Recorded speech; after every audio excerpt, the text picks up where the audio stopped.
Mice in lab experiments may be getting one back on the scientists, or so we're told.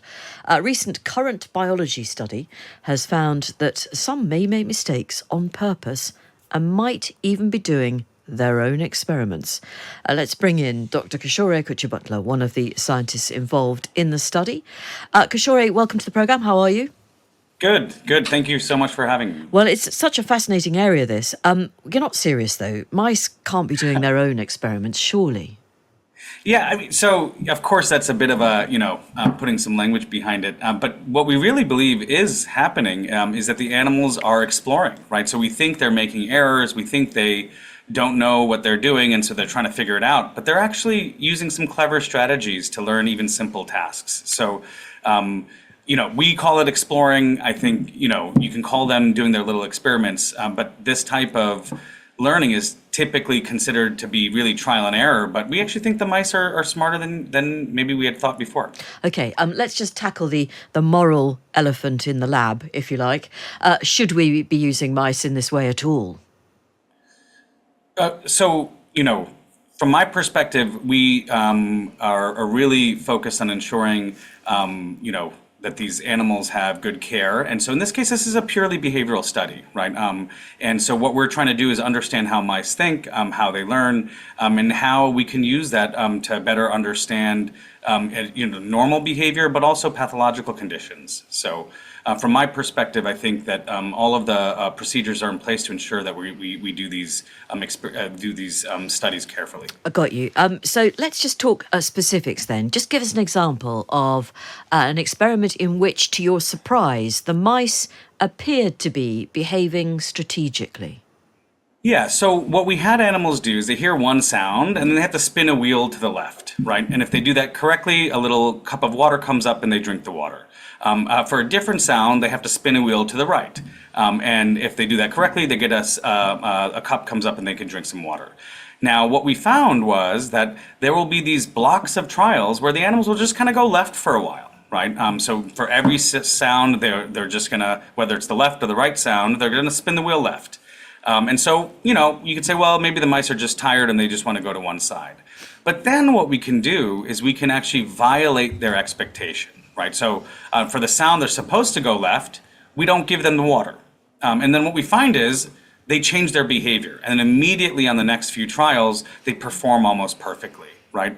And so our view there was that, when we violate their expectation, they're surprised. And then they change what they do, changing their strategy.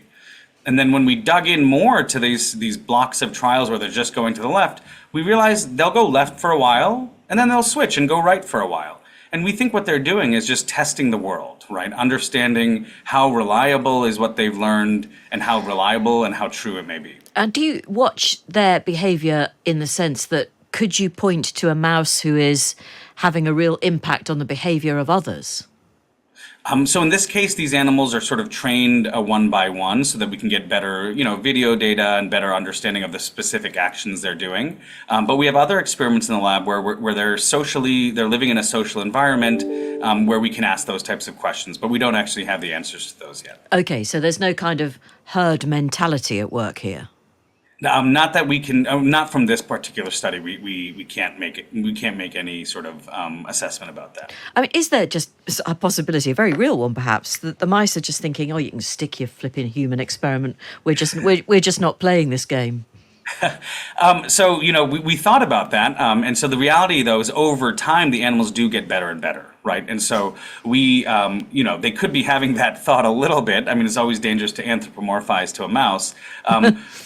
But I think that what they are trying to say is, well, this is a bizarre scenario, right? And so this is not something they necessarily experience in the wild. And so as a result, they're doing something which may be a little bit more clever than we thought, which is testing to see how reliable is what they're hearing and what they're doing. Right. And do you believe that mice are the best, I mean, in speech marks, creatures with which to experiment? What is it they reward you with?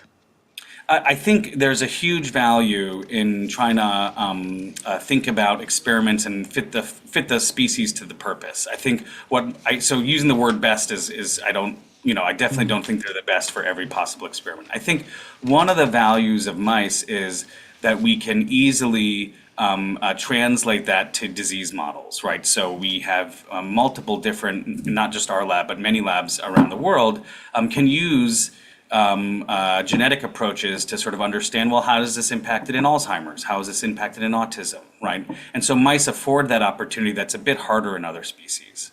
So Now, the translational potential is higher. yeah.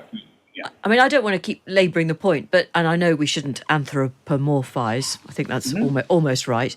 But if there is increasing evidence that mice are simply cleverer than we might have imagined, doesn't that make experimenting with them even more dubious? I mean, would there be a time in 20 years' time when we look back on the experiments we've done with and on them and just feel embarrassment?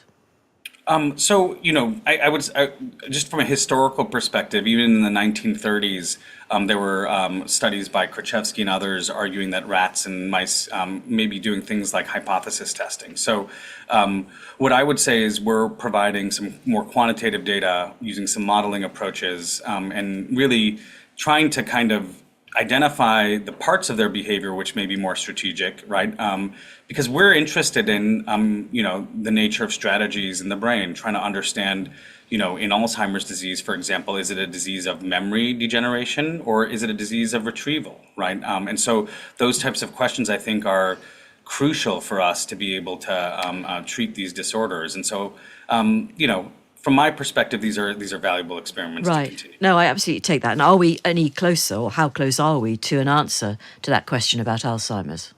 I think it's challenging, right? I mean, it's a multifactorial disease, and so there is some hope that some therapies are starting to come through that are showing some modest benefit. And a lot of that work is based on sort of research in the laboratory. So our hope, right, is that the technologies are improving.